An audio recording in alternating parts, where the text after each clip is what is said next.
Welcome to Gold Shields. Join NYPD veterans Tom Smith and Dan Murphy. With over 50 years of combined experience chasing drug lords, dismantling cartels, and hunting terrorists. Now they pull back the curtain, sharing raw, unfiltered stories from the front lines and the heroes who stood beside them. No topics off limits. This is real. This is true crime. This is Gold Shields.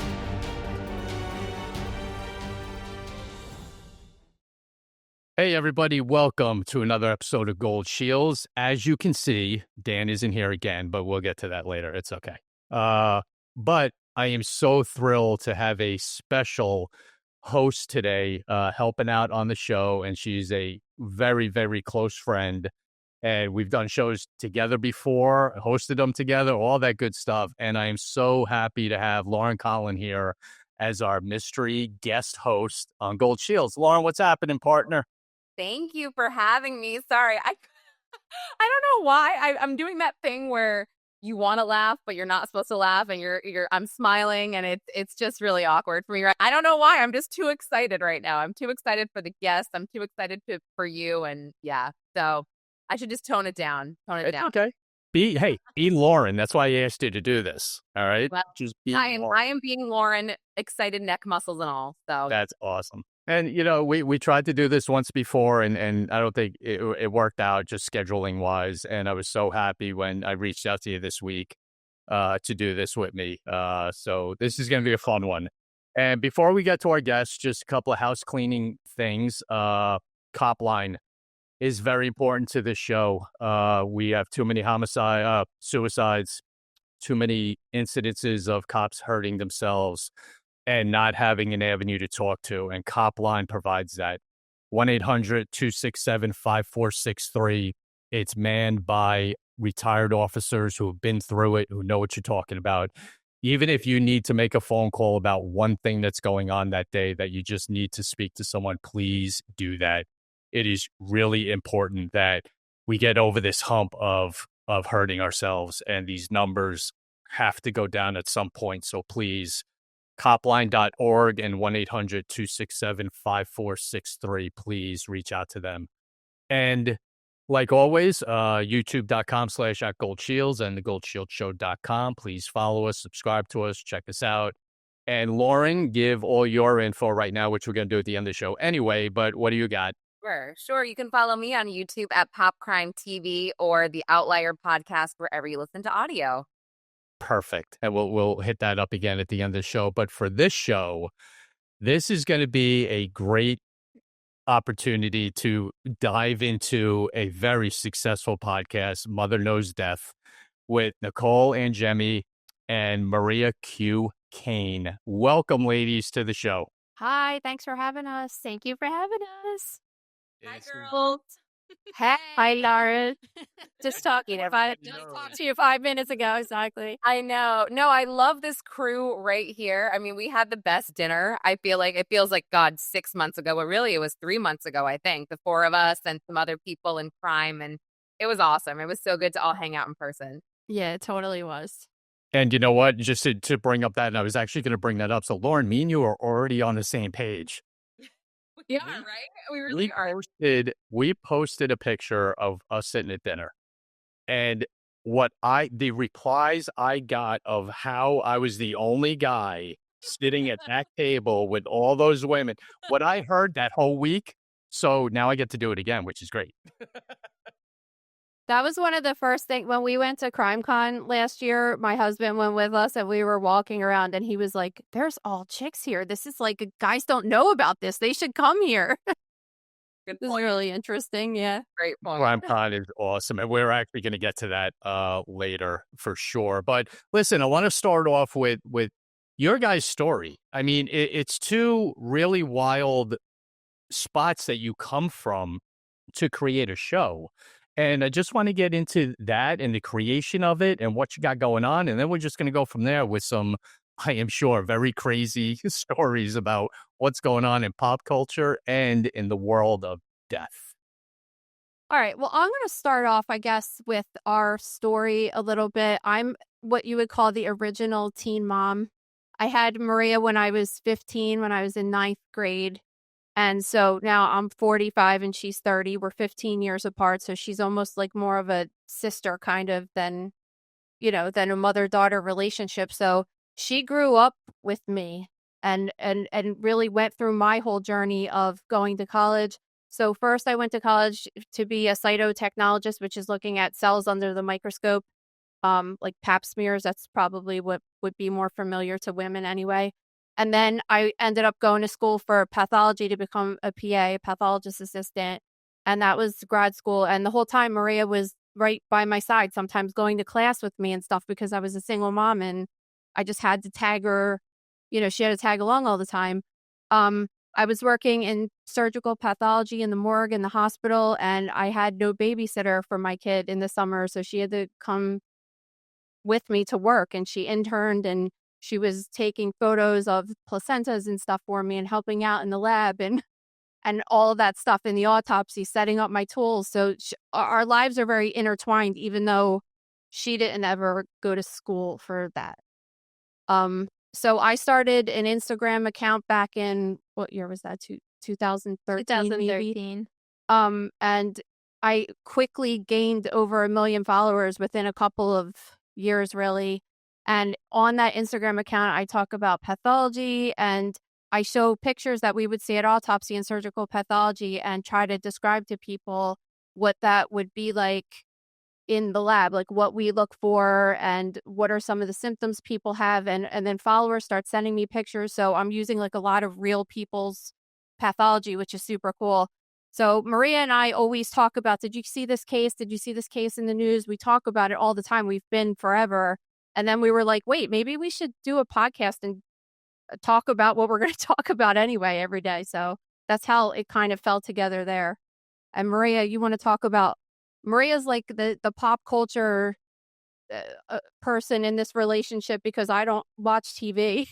And she's all up in the news and knows everything that's going on as far as that's concerned. So it's a good marriage of what she knows what's going on in the world versus my knowledge of what's going on in pathology. Yeah, when I was younger, I was obsessed with Vogue and I was obsessed with Annie Leibovitz and I was like, I'm going to be her. So I went to college for photography and then I ended up working on sets of commercials and photo shoots and a movie. And that was really awesome because it was pop culture combined with my love of art and fashion and just producing a good creative outlet. So yeah, I've been obsessed with reality television since an inappropriately young age as well. So who's your mother? Seriously, why would she let you watch that? So when, you started the website, thegrossroom.com, and you started writing about a lot of stuff, I was like, oh, well, I could come in with the pop culture element of that and talk about, what's going on Housewives this week and the medical ailments they're making fun of. And it just kind of was this great marriage of the two things because I'm obsessed with that dumb pop culture world, but then you actually have the medical background to explain everything going on. You know what? The marriage, like you just said, marriage is so great because it's so dynamic in what you're doing, Nicole, and then Maria's point of view with certain cases. It's really interesting because, watching a few of your shows, you're kind of waiting what are they going to say next? Like, where's this going to go with like a celebrity thing or, the dissection of intestines that Nicole gets to do. That's a lot of fun, but Laura's making a face. No, but I think it's amazing what you guys have done. It's such a big deal. You guys are with iHeart now. You're with Elvis Duran. And that actually happened, I think, in 2024, right? It's pretty recent. Yeah, we started first. We were doing it. Well, first we were doing it on my website for a year, right? About a year. We were doing it on the website for about a year because we were dabbling with the idea, but we wanted to, have a good practice run with people that are loyal to us and would give us honest feedback and tell us that we suck. So after we felt a little more comfortable, we started getting it ready to launch publicly. And then that's when we called it Mother Knows Death. And we were like, let's try to make this a fun pin-up-y photo shoot where it's like real retro and 1950s and kind of is us, but fun too. And we brought it publicly. And then a couple months later, we were very fortunate that iHeart approached us and wanted talked about bringing specifically Elvis Duran and his team. They knew about us and they were into it, so it just was really awesome. So cool. It's so cool. And your show is so good because it really is so helpful to hear all of the aspects of things that are going on. I mean, when I look at my feed, I'm like, oh my gosh, I need to know Maria and Nicole's point of view. And obviously we text. I mean, the three of us are like, oh my God, did you see this? Did you see this? And it actually is really interesting, even, offline to hear your thoughts. But listening to the podcast, that's just a whole nother ballgame. Yeah, and I think that oh, go ahead. No, go. No. Oh, I was just gonna say, I think that most people, especially let's use something like Gene Hackman, for example. Everybody's just like, what is happening right now from the beginning to the end, and I like to go through it and just say, okay, because obviously I only know what I know from the news. I don't have this inside look into people's autopsies and things like that, so I just have to wait until information comes through as well. But I feel like from my experience, I could really be like, okay, this is definitely not happening, or this is happening. And the same with the Yankees player's son that just died on vacation and all these things that come out. I feel like that Maria and I could really explain it to people so they could understand what's going on, because oftentimes the news just leaves you hanging kind of all the time and they don't really know what they're talking about. Their articles are written terribly sometimes. It just doesn't make any sense. No, and actually, I had written down Gene Hackman because he was one of my favorite actors, legitimately of all time. I don't think the man did a bad movie in his entire career, and so many of them are at the top of my list. So let's talk about that, because here's the thing that gets me interested in how you guys do your show, and Lauren as well, that you have a situation, you have a death, 2 deaths, and the information is all over the place, and trying to pick apart what's real, what's not, what should we say, what can we say, especially with this, because it took off immediately with conspiracy theories and all this. So let's talk about it from your guys' point of view with the pop culture point of Gene Hackman and the kind of scientific part of it. I think a lot of people are really quick to, when we don't have a clear-cut answer, people are quick to assume there's this grand conspiracy theory behind something. I always like to cite the Bob Saget case, for example, because I am obsessed with podcasts. I listen to multiple every single day, and every pop culture podcast I was listening to at the time Bob Saget died was, they just wouldn't accept the truth that he fell and died as a result from his injuries. He had to have been murdered. And I think the interesting perspective we could bring is you could come in from your medical background and be like, this is what we see at autopsy, and this is not suspicious at all. And I think it was the same with Gene Hackman, too. Yeah, I mean, from the very beginning, I never thought that there was anything weird going on. I mean, I think we did an episode the day after we found out he died, so we didn't have too much information, but I just start going through the whole thing. Obviously, the most common reason to find 2 people dead in an accidental would be an accidental situation, which you would think was carbon monoxide, and then that initially was ruled out. And you have to just go down the differential list. Okay, well, what could be the next thing? Maybe they ate something, or maybe, I mean, I think from the beginning, right, Ray, that I was saying it had something to do with him being that old and having Alzheimer's or something, and her being his main caregiver, and basically him not being able to take care of himself anymore. And the dog being dead, especially, to me was okay, well, the dog's essentially like a human, right? It needs an adult or someone to take care of it in order to live. So if that's dead and the guy's dead, that's what happened. The one that was taking care of both of them died first. It just makes sense, I mean, even as a layperson, I was quick to just be like, well, obviously they were poisoned, because that was so weird. That nobody kills somebody with poison. I mean, it happens, but just it's just ridiculous to go there. It was the dog thing, though. I was like, wait, so his wife and he's dead, and the dog is dead, and they're saying no foul play. I mean, we talked about this. I think we did an episode. I was like, that is the definition of foul play. All 3 are dead. That's weird. And then TMZ said they spoke to one of his daughters, and his daughter said, oh, it's gas, carbon monoxide. And then that's when the search warrant affidavit came out and everybody was like, wait, what? It wasn't gas. It doesn't look like foul play, but something is amiss. And then we were left, what was it, for maybe, not that it's any of our business or the public's business, but obviously we have an interest in it because, it's become national news. But I think we had to wait 4 days maybe. And then they said Hantavirus. And you're like, I'm sorry, what? Yeah, What, no one what was is that? expecting that. No one was expecting that. Right. So it was really weird. I mean, obviously no foul play, but very odd. So these are my favorite cases to cover of all. Like people are, I know that you guys are really into homicide, but I'm more into this. This is like the most exciting thing ever for me. I mean, not for him and his wife, but for someone like me, this is like geek science central, just awesome. Hantavirus there's like 50 people a year that die from this around that area of the country. Think about that, how rare that is for this woman to have died from that. It's just outrageous. And what is it? Just explain it real quick in your terminology. So it's a virus that you can catch from rodents.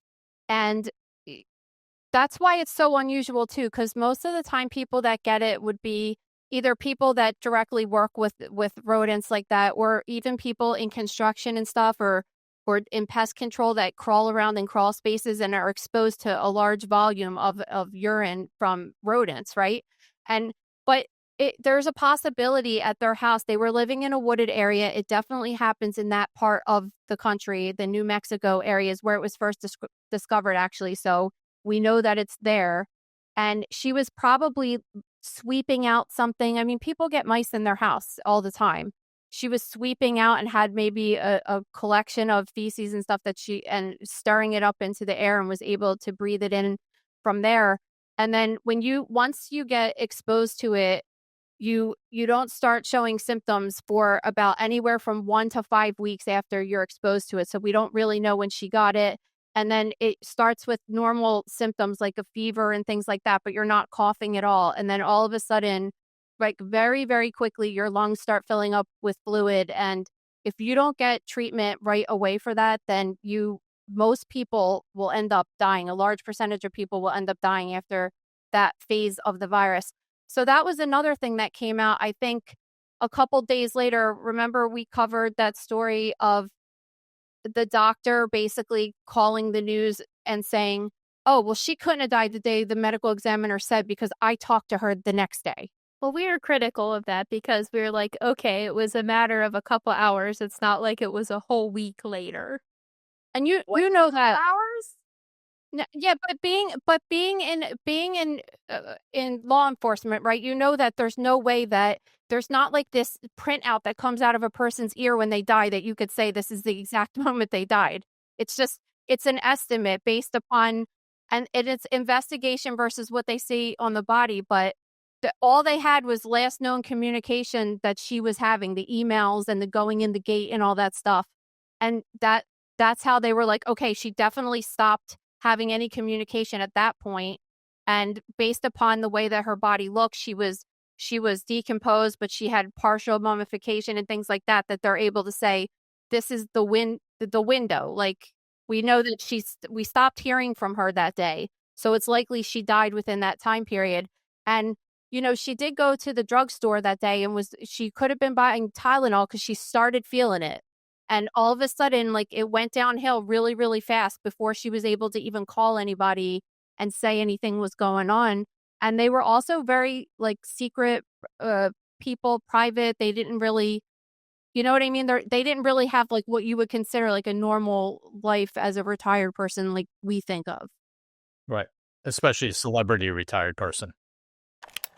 Have you ever wished you could go back in time and see the events that shape the true crime cases that fascinate you? With newspapers.com, it's like having a time machine to the past.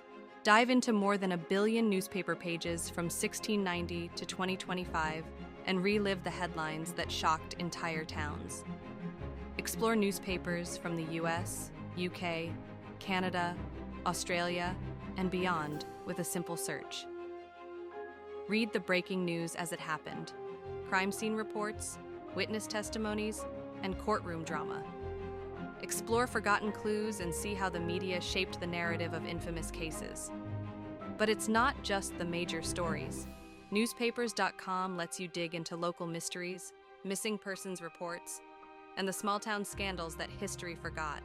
It's the closest you can get to being there when it all unfolded. So, if you're ready to dig deeper into the crimes that keep you up at night, start your journey today at newspapers.com. Use the code GOLDSHIELDS for an exclusive 20% discount on your subscription. Looking for powerful defense without the mess? Meet Impact, a revolutionary line of chemical irritants designed for law enforcement, military, and personal protection. With no blowback, no cross-contamination, and easy cleanup, Carry Impact delivers unmatched stopping power without the hassle. Whether you're in the field or on the street, safety should never be compromised. Protect yourself with the next generation of defense. Carry Impact. Stopping power redefined. I think with that, with what you said, with the doctor speaking out, and then the fact that you still see headlines about nobody claiming their bodies, family members, the media is trying to sensationalize this in a way. And look, I am super guilty of retweeting and reposting and making something, out of nothing, just because it's one of those things where it's kind of like, it is interesting to read in a way, to hear about this doctor speaking out and to hear that they did kind of mess up on the time of death. But as you said, there's no, map, there's no printout. But I do think that maybe the Santa Fe police and maybe the coroner's office, they could have done a little more digging before announcing that. Because, yeah, I mean, if her email records and her phone records are available, then why would, you know what I mean? Why not just take a quick peek at those before you announce the day that she died? Or your assumed data. It's weird to me. Yeah, you know what? I think police departments that, like the LAPD, okay, are experts when it comes to celebrity deaths and press conferences and releasing stuff. When you have a police department that's not used to that, I think they get wrapped up in the media thing and, all right, let's get something out. Let's get them off us. Let's, and just kind of rush it a little bit than they should. And I think that's a little of what happened here. They're not used to it. They're not used to a press conference with 35 reporters in front of them, wanting answers right there. So I think that was half the problem, what you just said, Lauren. Yeah. I mean, I guess, but they're in a tough spot. Like, yeah. if they waited too long, people would have, and they probably got pressure because of all the rumors that were going around online. So they felt like they, Well, I feel like we just did an episode about the LA coroner, Dr. Thomas Noguchi, and the book we were covering kind of covers how, with the high profile nature of some of these cases, he was often doing press conferences and speaking out of turn or too early before reports were finished, and it ended up causing a lot of problems down the road. So I think it's a lot of people are overwhelmed by the fame surrounding these cases and they don't know how to act, and they're not, I hate this term, media trained, but to handle the case. But it's true. I mean, look at not just celebrity, deaths or anything. When you have traumatic, big, mass shootings or whatever it might be in small towns or double homicides or whatever, and you watch these press conferences, they're not ready for, prime time. They're not used to it. They don't know how to act. They don't know what to say and what not to say. And that's a lot of times when things get really, messed up. And then if the wrong information gets out there, and we've all seen it, you guys even more than me. It just happened after Christmas, the one in New Orleans. Remember the one FBI lady said that it wasn't a what did she say? A terror attack or something? Yeah, something like that. And that was like a huge deal. That Tom and I discussed that actually right when it happened. We discussed that case. And sorry, guys, like I said, I'm at my parents'. I keep fidgeting, and I'm so sorry about that. It's because everything is so uncomfortable here. Anyway, I swear I don't move this much. You guys know that. Anyway. That's what guest hosts are supposed to do. Just get we're comfortable. supposed to fidget, and I'm like, Mom, can you get backs on these chairs? Like, what the hell? Anyway, you hear the Mom. The world of podcasting. People think it's easy, right? It's not. Just kidding. But so you bring up Thomas Noguchi, and I am fascinated by him. Tom, I don't know if you're familiar with this, the LA Hollywood Corner. Yeah, I mean, all of these strange deaths to me, like I think he did Natalie Wood's death, I believe. That was one of them. But for me, I was kind of looking into these two deaths that sort of involve Burt Reynolds.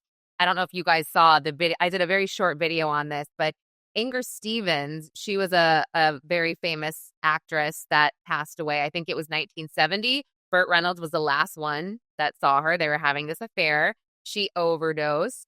And then there's this guy, this business manager, David Whiting, who also overdosed. And Burt was one of the last people to be seen with him. They had some kind of, I guess it was this alleged love triangle with this British actress, Sarah Miles, that was doing a movie with Burt. And yeah, Burt was found in his own blood, but it was a suicide. It's so wild. I'm not sorry, Burt, the guy David Whiting. You have to look into this, Nicole, because it's so crazy. And Thomas Noguchi is at the helm of these. Of course. Yeah. So there's not one celebrity case that's simple. I know. There's not. Well, and I think that I on my website, I write about celebrity deaths every week. And I think that the one central theme that I always talk about is that they don't live like normal people. They don't get treated like normal people, even in the hospital and even with their doctors. So they don't die like normal people either, because they just are always on medications that no doctor in the world would ever put a normal person on. They get special treatment. They don't go to the hospital. They have people come to their house and give them IVs and stuff. And it's just, this is why so many of them end up dead, honestly. You're right. You're absolutely right. So let's move to and I had to bring this up, and we just talked about it before we came on the air. We have to hear about what I always refer to as the zombie eating case that you guys discussed on a show with eyeballs and the Princeton murders. Yeah, that was pretty recent. Oh wait, the two brothers? Yeah. Oh, was that confirmed that he ate his eyeball? Yeah. No, the cops walked in and saw him eating the eyeball. I thought it was like a plate, fork, and I thought they just saw that, like, the fork and the knife next to his head with the missing eyeball. I didn't know that they actually saw him. I mean, well, the eyeball has never been found. And so, I mean, we were just talking about that as far as the crazy, I swear to God, every episode we're like, cops see the craziest shit. What about the case? We were just talking about another case of that stepmom that had her stepson for 20 years. Yeah, like imagine a cop. And I was saying that too with a firefighter. Like you show up at a house because there's a fire, and then all of a sudden the cops and firemen walk in and find this guy has been being held captive for 20 years and he weighs 70 pounds as a grown man and you're like, what do you even think when you go home that day? It's just nuts. I can't imagine. I always think about that being, NYPD and then having to go and like hang out with other dads talking about their dumb fantasy football league. And you're like, oh, cool. I just scooped a body out of the East River today, and it was you know what I mean? And then like this douchebag is like, oh, my fantasy, it's just like how do you know what I'm saying? It's just it's different. Tom's laughing because he can relate. Oh, I can relate. It's just hard to relate to people sometimes when you have a job like that, right? Oh yeah, when you were especially on patrol and narcotics, whenever I was in, and you'd go to a party or a function and you hear, like you just said, what's going on in other people's lives. And then they go, hey, Tom, what's new? You're like, nothing. Often. Exactly. I'm not even going to.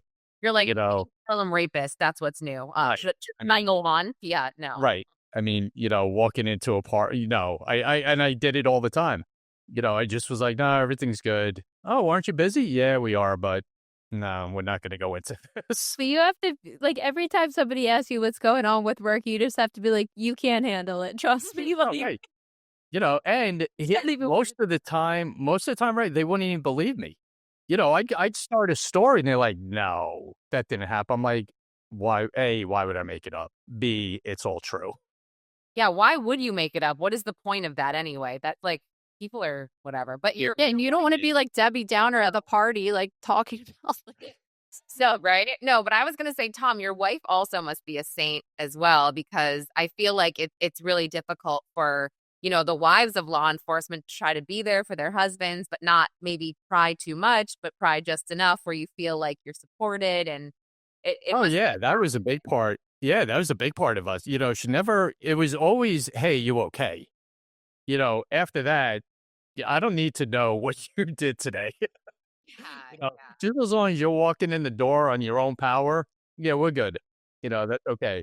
If later on down the line you want to let me know, a somewhat funny story, that's fine. But and then a lot of times I would come home and, hey, how was your day? Good. What happened? No. No. We were busy. That's all. And at that time when I was in the city was extremely busy. So coming home every night with a story was the norm. That was, it wasn't exaggerated. It was just how it was down there at that time. Well, Gabe is an oversharer, so he tells me way too much, and then I'm constantly nervous. Aw, Well, we had a closed call. Oh, there was a closed call. I don't want to know. Thanks. Nicole, I almost followed him from you, and then I'm like, no, I'm not going to be a creep. He'll probably think I'm a creep if I just follow. Oh, he doesn't. No, he doesn't even post anything like really get to the job. You'll be fine. Okay. All right. You're not need to see. You're not going to see anything traumatic. You just post like old skateboard artwork and other photos he's dating. Maybe I'll rethink that follow now. Just kidding. It's a good follow. Oh my God, that's historical. And like I said, people think podcasting is easy. To come up with these stories week after week and try to do it over and over again is not easy. So I'm going to throw one out at you that I don't know if you can answer it, but I get asked a lot. So I'm going to throw it on you guys. What's one of your favorites? What's one of those cases that you've covered that always is in the back of your head of, yeah, that was that special one? The Titanic submersible is mine. It's like not even that interesting. I don't know why you care about that one so much. Because I like you were saying, a lot of people are obsessed with true crime, and you personally are obsessed with, weird natural diseases that pop up. I am really into, this sounds horrible to say, but I'm saying the most interesting stories I find are like amusement park accidents, plane accidents, and weird submersible. The submersible was like in that category. But I just find them so entertaining. What are you talking about? Are you talking about the submarine that imploded last year? It's so boring. Like, okay, I was not what boring. Titanic. I was like, what do you? Because they were going to Titan Okay. submersible. Really see it. I was like, I didn't call it that. But like, Maria, I feel like when that happened, I felt like I was being distracted from something else that was going on. And do you ever feel like that? Like it's just too weird, right? We're all just so immersed in this implosion of this submarine that it's down there, and that we're all ignoring, certain. I feel like there was like a J.P. Morgan Epstein deposition or something that was going on during that time that we were supposed to be diverted from. I don't know. I just feel like that stuff is it's so wacky, and it's on purpose or something. Well, that's why I'm interested in them, because it's such a bizarre case. I know you find it, because when it happened and we were writing it up, I was like, I am into this. I'm watching coverage of it 24/7. She's like, I don't care. Stop. We're not talking. I'm like, I'm about to fall asleep. Like a bunch of rich people paid to go on this thing and it imploded on them. Okay. But next. In the same manner, though, I'm fascinated by plane accidents because it's so scary to me. I feel like I'm this like plane accident girl now. Like anytime there's a plane situation, somebody's sending me a million articles about it, and it's just nuts to think about. It's this thing that's considered relatively safe. I mean, statistically, it's extremely safe. But when the accidents occur, it's extremely disturbing. Same with amusement parks too. Yeah, I mean, the one in DC It's weird, I know. a little insane, honestly. Yeah, And that worries me. Well, then a week later, the one in Philly happened, which was near us. So there was just so much stuff going on in a short amount of time, and it's overwhelming. Yeah, and all of us, I think, were kind of like, this is not happening. Like, this doesn't happen just one after another. And, the DC one was horrible. That was just a horrible accident, whatever may have occurred. But there actually was more aviation accidents last year I think it was like January to, March or something like that. More aviation accidents, but there was more fatalities this year because of DC, because that was a commercial flight. But the Philly one, you guys got me in trouble when I'm like, shit, no, not really. But like you guys, I think you had a source that sent you something from the ground, like video from the ground. And I saw it and I think I sent it to like my family chat, just, my parents, like my brother and sister and stuff. I didn't realize those were body parts. And my dad like side texted me and he's like, those are like feet. And like, I don't know what the hell you think you're doing. And I was like, I couldn't see. I could not make out that those were body parts. I thought it was just debris. So I'm over here like, look at this, guys. And yeah, they're like, can you not do that? I was Listen, for the future, anytime I send you a video, just expect there to be some body parts in there. Okay, like who you're dealing with right now. No, it really is. Though, could you see? I really Yes, of course I could see. That's why I sent it to you. Well, and I appreciate our listeners that want to give us, on the ground reporting, but getting sent like 10 pictures of body parts all over the street was I don't like those pictures. I don't. He does. If people send me things from the ground, I don't do that as a rule. I got those pictures off of X or something, like someone else posted them and then I got them. I don't take things from people like that because people could get in trouble and I don't want to be wrapped up in it. Like I get it from let someone else get in trouble and that's how I take it. But seriously, I don't want to be involved in that because it's not a good idea at your job to do that. But I guess those cases are so fascinating to me because I'm like, so much had to go wrong for those things to occur. And that's what I'm interested is like the investigation behind the scenes to see exactly what happened in these cases, to see how this happened because they're so rare. And when they happen, they're typically catastrophic and it's upsetting. When it comes to the safety of law enforcement, first responders, and military personnel, every moment counts, especially in the dark. Streamlight provides the reliable, high-performance lighting solutions that these heroes trust in the most dangerous situations, whether it's a car stop, navigating dark alleyways, or exploring abandoned buildings. With Streamlight by their side, our heroes can tackle challenges with confidence, knowing they have the power of advanced lighting technology to guide them.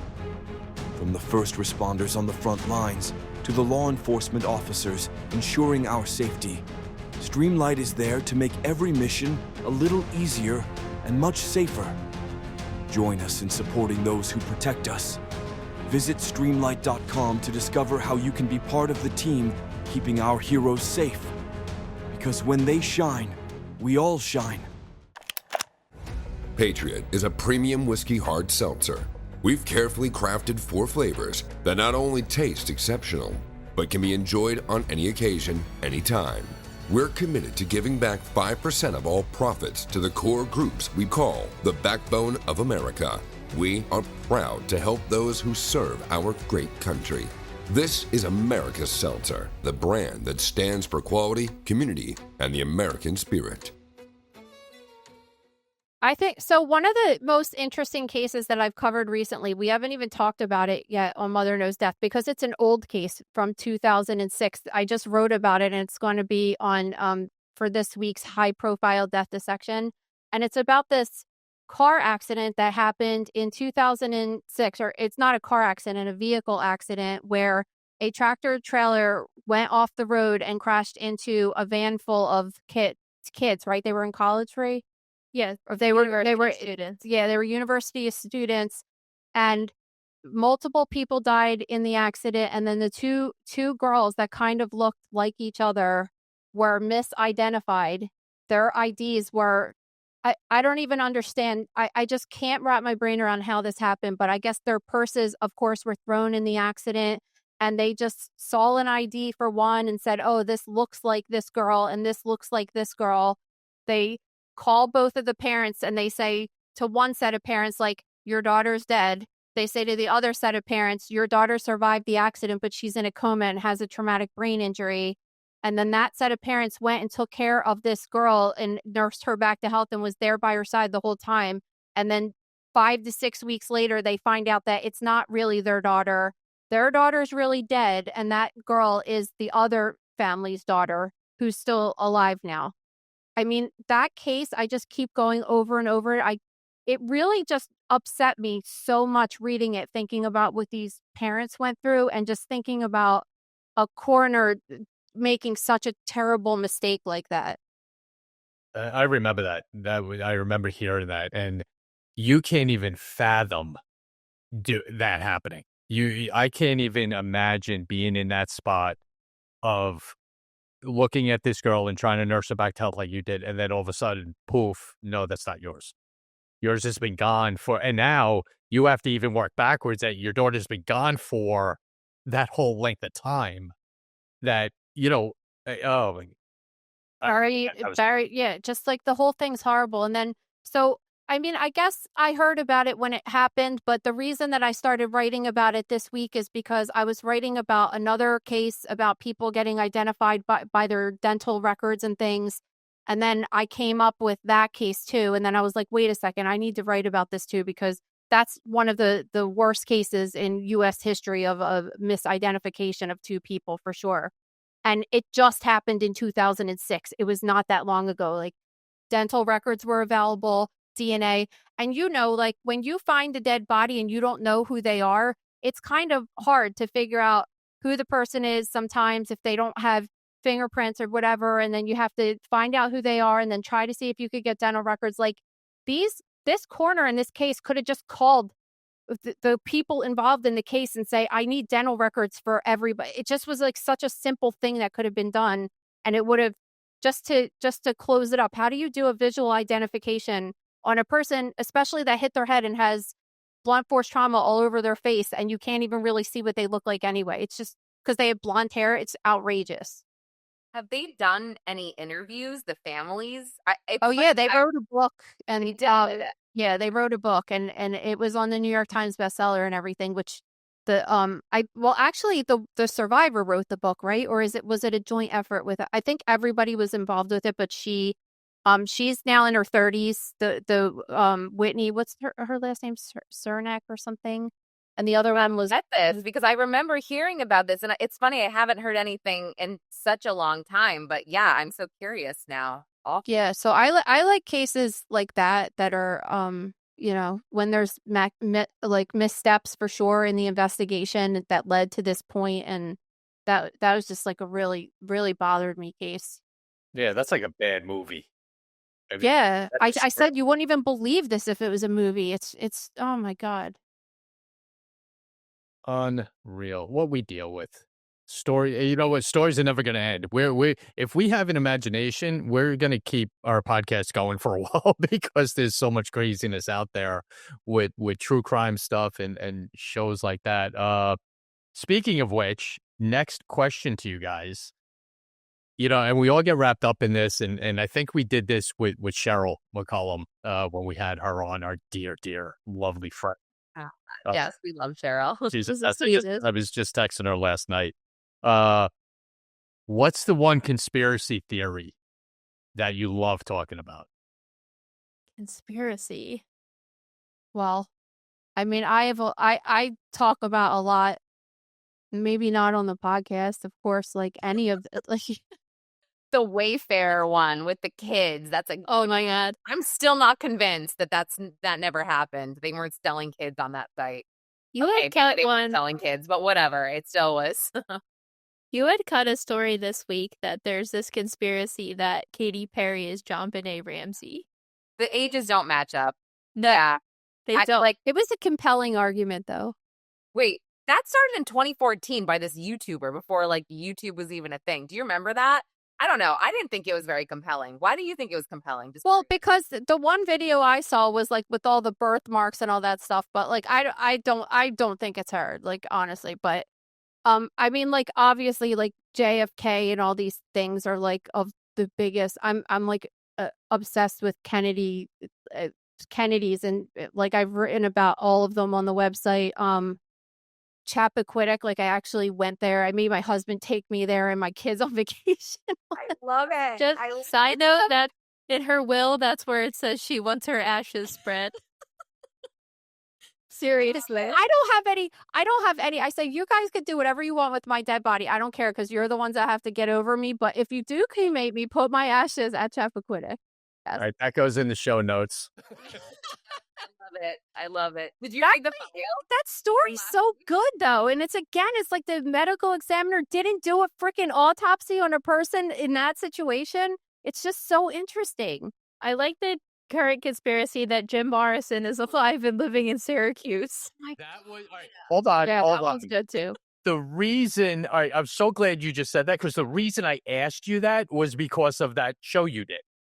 And I wrote it down, Jim Morrison, conspiracy, and I circled it. And that was the reason I asked you that question, that he's living in Syracuse. Do you ever find that when people ask you about, like, what stories are you talking about on your podcast, you're like, you go blank? Because I'm like, I literally have talked about 60 different stories in the past 2 weeks, and I can't even think of one of them right now. I was looking for an old episode we did last week for something, and I saw we did one episode where we did 27 stories. What?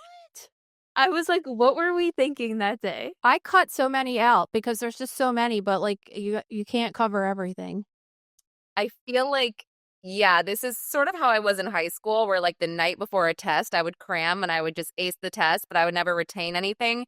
That's how I am with stories. I will cram for the show and I will cover it and then I will forget a week later. And when I come back to it and I'm talking to someone about it, maybe on another show, I'm not as sharp and I'll literally get dragged. And everyone's like, how does she not know this story? How does she mess so many things up? And I'm like, oh, I don't know. Maybe because I cover 27 a day and I'm trying to like, you know what I'm saying? Like it's so, I'll refresh, but I'm never going to be as good as I was just really cramming before that, you know, the big reveal of the story. But yes, I'm so with you on just drawing a blank on that. Oh, I it's all the time. And you know, and the reason I ask that is because we all are on other podcasts and other shows and get asked the same thing. And I'll get asked all the time, like, hey, remember that show you did this and this? What was the one after that? I'm like, are you kidding?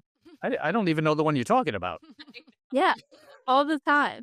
Unless my calendar book is in front of me, you're probably not going to get the right answer until I go back and check. But yeah, I think, and that was the reason it was funny, the Jim Morrison thing, and Elvis is a preacher down somewhere, with that one guy, which is a little bizarre with some of the matches with him. I think that these people have compelling arguments, but there's DNA in existence today, and it could be solved pretty simply. So this just shows, though, that celebrity deaths have been of interest for a very long time. Forever. Always a conspiracy. Starting the Black Dahlia was one that pops up all the time. That's the first one. They still say Jeffrey, I mean, and people are so convinced that Jeffrey Epstein is still alive. And they will say this, I mean, unapologetically, confidently. And I'm just like, man, where do you get this from? I'm very, I'm really jealous of this confidence that you have that he's alive, but like, prove it to me. What, did you see him? I mean, I don't think he's alive, but I definitely wouldn't say that he killed himself. Oh, no, I don't think he killed himself at all. So is that a conspiracy theory? I guess so, right? Sure.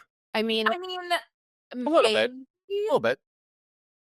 Well, I have a crazy theory that the whole moon landing situation. Oh my God, we were joking last week we were being space truthers because the video of the astronauts coming back last week was just like so fake. AI. Yeah. I'm just saying, but you know that the whole like moon landing happened within a day of the Chappaquiddick thing. I'm just saying, it's just like it was a huge distraction from the next Kennedy that was supposed to become president just killed a woman, and it was a huge distraction, and it didn't get the attention it probably would have gotten if that didn't happen. I'm just saying. That is like what I was saying about the submarine. Like things are going on, and then this other weird stuff is happening that I believe the government is controlling. And this is where I sound psychotic, and I don't give a shit, okay? Because I'm not saying this is fact. I'm just saying this crosses my mind. I don't care how crazy it sounds, but I think about it sometimes. And so you are just proving my point here.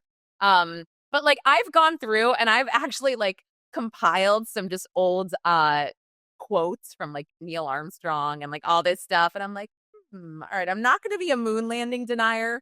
but maybe I am in a way. Did you ever watch the video, dude? It's outrageous. Yeah. Yeah. It's been a while, but yes, I have.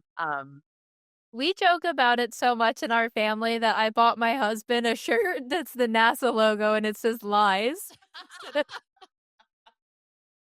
Your listeners are going to be like, all right, these girls are like. This was why this was going to be a great show. Everyone listen. And the reason for this, I think I said it to Nicole. We have so many episodes that at the end of it, Dan and I are drained because of what the story is. And you need to do these every once in a while. And I'm just, listen, I could just sit here. It's my show and listen to the three of you for the next hour. I don't care. I don't. The really sad thing is that your listeners are going to be like, these people are actually college educated. And have millions of followers on other Exactly. Like, this is sad society. I mean, this is our goal, though, because, these topics are so heavy and just sometimes they need to be dulled down a little bit and made light because they're not easy to digest for everybody. And it's not that we don't take it seriously, but some stories we cover are just so ridiculous that you have to laugh about it. Sure. You have to, because you get too, first of all, you get too drained in just doing bad after bad after bad after bad and sad, that you can't do that. And you have to put some sort of spin on it. We did a show last night. It's not out yet, obviously, but we recorded a show last night on Benghazi. And even with talking to Boone about that horrible situation that happened there, we were laughing because, you have to. He's cracking jokes about the other guys that were there and what they did and all that in the middle of that, because you have to do that. It's a release.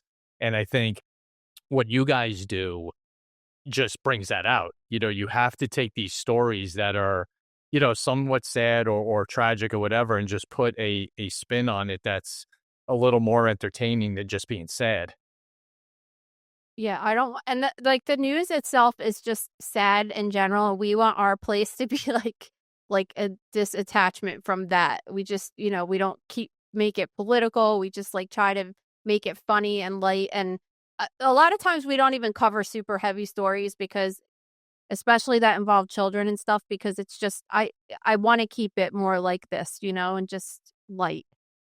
Yeah, it's needed. We need humor in this world because it disappeared for a little while. With people's feelings and, oh my God, you can't say that. What feelings anyway? What are those feelings? But you all know what I mean. Yeah. We know. Yeah. Mm-hmm. Yeah. So crazy world. The cases are, it's funny. You say you don't make things political, Nicole, but I've actually found that crime and certain cases have gotten political, almost worse than politics. Like the Delphi case, the Karen Reed case, people were ready to kill, or they are ready to kill each other over their disagreements on these cases. So it's totally crazy. You can't cover these cases. You can't say anything about these cases without being personally ripped apart by a stranger. Oh, absolutely. Yeah, you're right about that, but I don't really care. I just say whatever. The thing is that I probably, if you went through all the cases, you would be like, okay, well, what side she thinking? And then you just would never even know, because it's I try not to pay attention to that and just go with what's in my heart and how I feel about things, and it might go one way or the other, Especially what you were covering recently, Lauren, with that Utah case. Those types of cases you could get so much backlash on because religion's involved. It's a certain group of people. It's just ridiculous. Yeah, and it's funny because that case, the people have actually been the kindest to me, and I've gotten the most, I guess just people have reached out to me saying, I want to help you understand my religion more. Because I'll say this, I'm not grouping all Mormons together. And I'll put those disclaimers out there, but still people will take things that I say and be like, well, we're not all like this. And so they have been really kind, but you're right. I have gotten a few you have no clue what you're talking about. And I'm like, no, you're right. I don't, but help me understand. We get that. We'll talk about a case and give an opinion, at some point during the show, or even our guests. Our guests who've lived through something are telling their own story, and I'll get a comment that, no, she's lying. Like, what? No, she's not. Or she's not what you think she is, just whatever. and you know what, though, that's part of this. Those are the ones you either really try not to reply to, and sometimes it's hard not to. And just like put your phone down before you get in trouble, and laying it to some people. But it's all fun, and I think we're doing what we should do. We're doing what we should do and bringing an entertainment level to our platforms, and what people are looking for. I think is just the fun part of this. Yeah, and we have some stories that are like lighthearted too, like more not as serious, because we cover medical cases too, right? So, and videos that are going viral on the internet, like the guy that was eating the rat in the middle of New York City a couple weeks ago, and just and I like to talk about it like, okay, well, what would happen if you ate a rat, right? Like we're talking about Hantavirus, right? So there's not really any cases of that in New York City, so you don't really have to worry about that. But I mean, eating raw meat in general is just a bad idea, and rats do have other kinds of bacterial infections, salmonella they carry, leptospirosis, and things like that. So you have to, I mean, the thing is that like for us, that's we've had a couple cases of this, of like the guy at the meat cart that was catching pigeons outside. And like, you're just like, other cultures and other people like eat animals that we don't eat in America. And it's just like, we could talk about like different kinds of cultural things like that too, which is kind of cool. I thought that rat photo was fake at first. Remember I told you that? I was like, is he seriously eating that? And then apparently they sent him help, or someone in the city sent him food or something like that, because dude, you can get food. You didn't like, I felt like he was really enjoying that or something, because there are ways to get food. You don't have to eat a rat. You literally Yeah, but people eat raw sushi. But it's a New York City street rat. I'm sorry. My voice just got so high because it's so gross. It's so gross. There's those subway rats, like Tom, you see those. They're so big, and they're Poodles. I just think they must have so many diseases. Just oh my gosh, so bad. Oh, you've seen some that what's bad. It's being in the subway sometimes years ago. And the scary part is when you look at it and you don't know what it is. You're like, what is that? You should be able to see a rat and go, it's a rat. And when you see it and go, what's that? That's bad. Big as a cat. Like, they're huge. Like, that's what I mean. You don't know if it's a puppy, if it's a dog, if it's a cat, and sometimes you have to wait until it either gets closer to you or goes under a light. You go, oh, okay, there. Oh my God.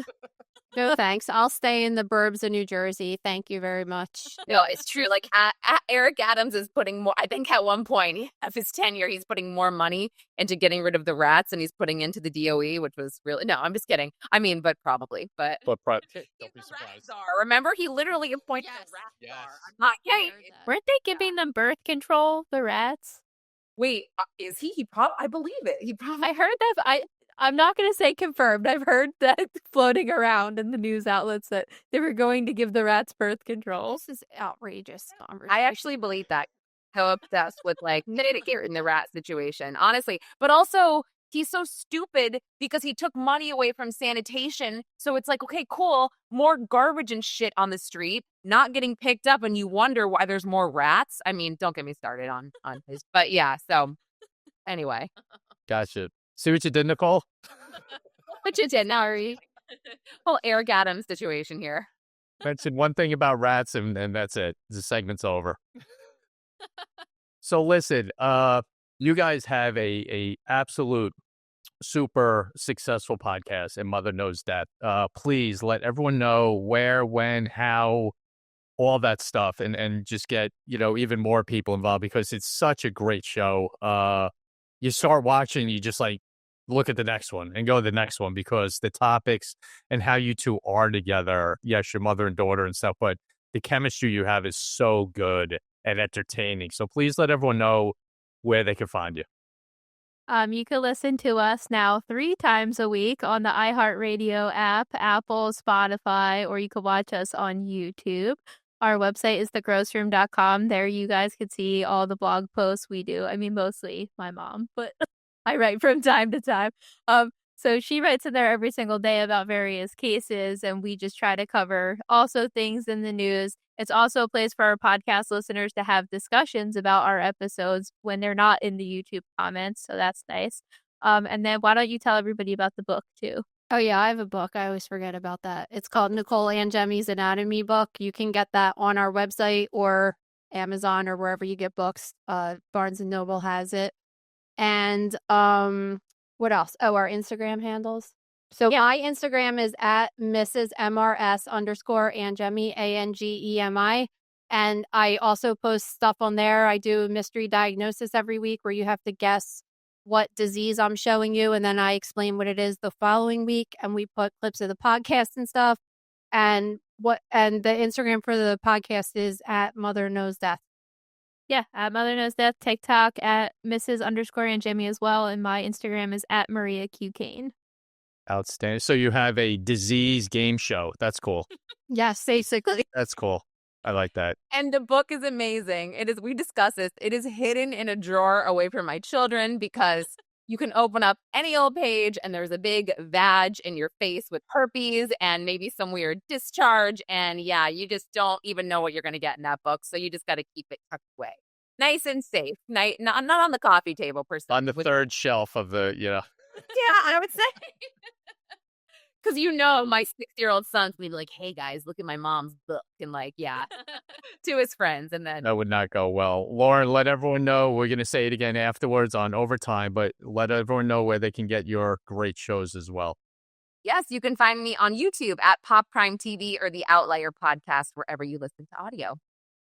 Fantastic. Ladies, this was a blast. It was exactly what I wanted. And I was hoping for. It was great because just to let everyone know when we had that dinner and we were just sitting around talking, it was immediate like, all right, I'm calling you guys tomorrow and setting up a day where you're going to be on the show because what you do is great. It's so entertaining and so much fun. It's just awesome. And I love it. I love what you guys are doing. And it was an honor really to have you on and an absolute blast. So thank you so much. Thank you. And you have to come on our show too. I'm in.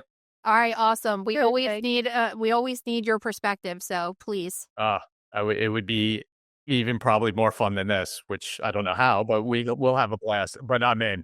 Just say the word and I'll be there. Love doing that. I've done it with Lauren. We've done each other's shows, so it's an honor to do that. Thank you for asking. And we've done each other. So all of us in this circle here. Now we could have 3 days off.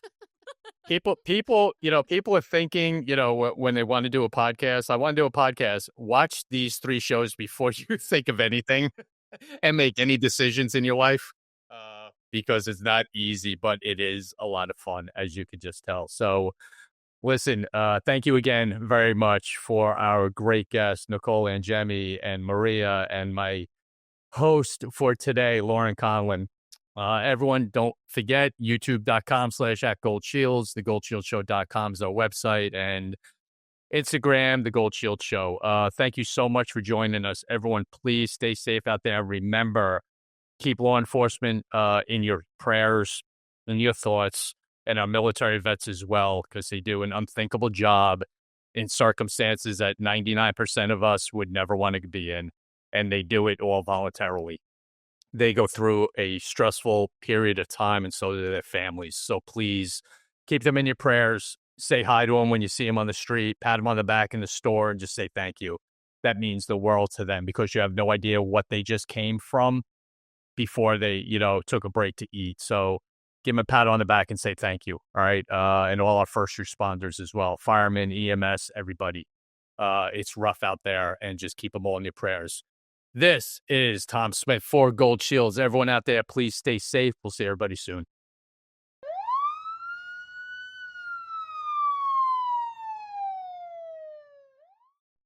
Hey, everybody. Welcome back to Gold Shields Overtime with Lauren Conlin and myself. What two great people they are. Not even fun and entertaining. They're just great people. I agree. They are awesome women. I am so glad that I met them and that they are just God, they're so humble and they're so smart and they're just so fascinating. And it's pretty amazing to see what they've been able to do on their own, truly. Oh, and the concept of it, of meshing the two. I mean, who would ever think that you could mesh those two worlds together and be successful as they are? And they're super successful. They're, I mean, really. So when I first posted, it was the dinner we were at. I think I put in my Instagram story. I had maybe 3 or 4 people that I don't know very well. They were like, wait, how do you know Nicole Angemi? I was like, wait, really? I was like, they were so impressed because she really does have this following of over a million. Yeah, a million. You know how hard that is? I mean, God. Listen, I look at our numbers, I'm thrilled with okay, cool, got that? Great. I mean, I got two, 5 additional subscribers today. Great. Awesome. No, it's pretty incredible. And she does, I mean, her work is great. And what I love about them is that, like me, I enjoy a good conspiracy, but we also are realists. And I will have them on to, I think my most recent episode with Nicole was to debunk the rumor about Diddy murdering Kim Porter, his ex that died of pneumonia. I mean, we went through her entire autopsy and we're like, look, we're not trying to help the guy out here. He's an alleged monster, but he did not murder Kim Porter. And here is why. So it's like, we appreciate the conspiracies, but also we like to debunk the silly ones. Right. And the thing about Nicole is she's so entertaining, but she's brilliant. She is crazy smart, with her field and what she knows. And that's what's so great about listening to her, like when she jokes around about stuff. She's on a different level intelligent. But their stories and how they do it and conspiracy theories and, just these, and it's so true. Me and you have had this conversation with this celebrity, crimes that happen or deaths that happen always end up being this monster story all the time. Nothing's ever easy with a celebrity. Yeah, no, never. And also it's like I think she's got in the Gross Room, she does have a list of celebrity autopsies, and you can go as a member, you can go and check out all of the breakdowns that she's done. And it is wild how you say it's never just easy. These deaths are not simple. I mean, she's got everybody from Brittany Murphy to Chris Farley, just deaths that have really, affected us. Like Brittany Murphy's death, I still think about. I'm still so distraught over this, and same with Chris Farley's. And my wife too. She watched that whole show on her and was, just taken back by it, what happened with her. But there's so many of that. And, celebrities die, and it's sad because you always think of it as a waste of talent. Whenever they go, Whitney Houston comes to mind immediately, Prince, all them of just these monster, Michael Jackson, obviously, these monster superstars that for whatever reason, just poof, blow it away, not blow it away, but you know what I mean, not be responsible of what they actually are. Mm-hmm. You know who nobody ever talks about, this celebrity death? Remember the group, the Cranberries? You know that group? Yeah. The lead singer, Dolores O'Riordan, so talented. I loved her. She drowned in a bathtub because she was drunk, which is so sad, and passed away at I believe a very early age. But I'm just like, oh my gosh, another just really talented person with these inner demons, and they didn't have to die. They really didn't. They didn't have to. Right. I just thought about that the other day because on one of my playlists, I was driving and I was like, oh my God, the Cranberries. And then I'm transported back to remembering how she died. Yeah. I mean, just go through the list of just artists. Jimi Hendrix, Jim Morrison, Janis Joplin, just a array of Prince, Michael Jackson, of Whitney Houston, these beyond talented people don't understand what they were, not that they had a responsibility to fans. I don't mean it that way, but take care of yourself. I mean, that was the biggest thing. And other actors. I mean, we could do a whole segment on just Hollywood deaths. Yeah, totally. And you're right. It's also, it's like you think about Brittany Murphy, and I've talked to Dr. Cyril Wecht about this. I literally talked to very famed forensic pathologists who say, this isn't a conspiracy, but truly it's neglect. There was somebody in Brittany's life, we're kind of thinking of her mom, or I'm thinking of her mom, that it's like all it would have taken was a simple trip to a hospital, right? To get this pneumonia under control, to get this anemia under control. She was diabetic. And it's just like somebody neglected you, and Nicole said this perfectly. Celebrities, they get this treatment, this concierge treatment that no one else gets. Just go to the hospital. Go to the hospital. You're not going to be treated by a Z-Pack. It's not going to cure whatever you have going on. So exactly. And, that's where you get into, the entitlement of, I'm too good to go to a hospital. I'm not, all that garbage. And listen, every building created and built in the United States, including hospitals, has back doors. Just go through a back door, get a room, sit in a room, and get taken care of. That's it. How many give fake names at that? Yeah, it's just like, come on, you don't need to do this. I agree. Right. And they just do a great job in bringing that out, and the mix of the pop culture and being a pathologist. I mean, you could get Nicole on the show and just do a whole deep dive into her brain that would take an entire show of, what did you do to your Barbie dolls? I mean, and dude, girlfriend and also Maria, they have iron stomachs because I cannot even handle some of the stuff that they put out there. And Nicole's Instagram, she literally gets kicked off Instagram, I would say, or shadow banned probably once a month for some of the images that she puts out there. They're gross, but yeah. They were great. But just an enjoyable show. And like I said, we have so many stories that are heartbreaking and tough to do. And Dan and I will look at each other at the end of some and just be like, you know what? I'll talk to you later. We get off the show to have ones like this that, we just spend an hour laughing, which is what we all need more of. And I was so thankful you were able to do this today. It was a no-brainer asking you. I was just hoping you were available, and to have you, co-host the show today was awesome. Thank you so much for having me. I love you, and I hope we can do this again soon. Oh, sorry, Dinglin. No, I'm just kidding. Bye, Dan. Dan who? Dan who? Yeah, right. Dan who? God. No. Remember the guy who took, Lou Gehrig took someone's spot too once. Remember that? And never missed a game for the next 5 and 7 years or whatever. But thank you again so very much. And thanks to our two amazing guests. And Mother Knows Death. What a great show. And we'll be hearing more of them. But Lauren, thank you so much again. And me and you will certainly talk soon and do some more stuff together. Can't wait. Thanks, Tom. Thanks, everyone. Again, stay safe out there. We'll see everybody on the next round of Gold Shields.